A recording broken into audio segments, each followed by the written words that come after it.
Welcome back to our channel. So today in this video, we are going to discuss about how to create test cases with Codium AI. So without wasting much of our time, let's get straight into the video. So if you want to create test cases with Codium AI, all you can do is simply go to Codium AI. And once you are in your Codium AI, you need to download the extension. Once you have downloaded the extension, you need to simply open or create your code accordingly. After doing this, you can initiate your test generation. You can do it directly from code or from Codium AI panel.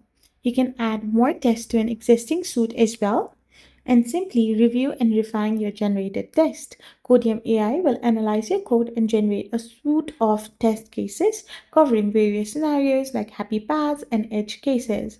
Now you can customize and enhance tests by chatting with the Test GPT or by adding custom text. You can also reflect and generate a different version of your test and manage your test accordingly.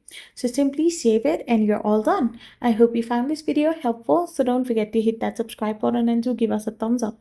We will be back again with more informative videos. Thank you for watching.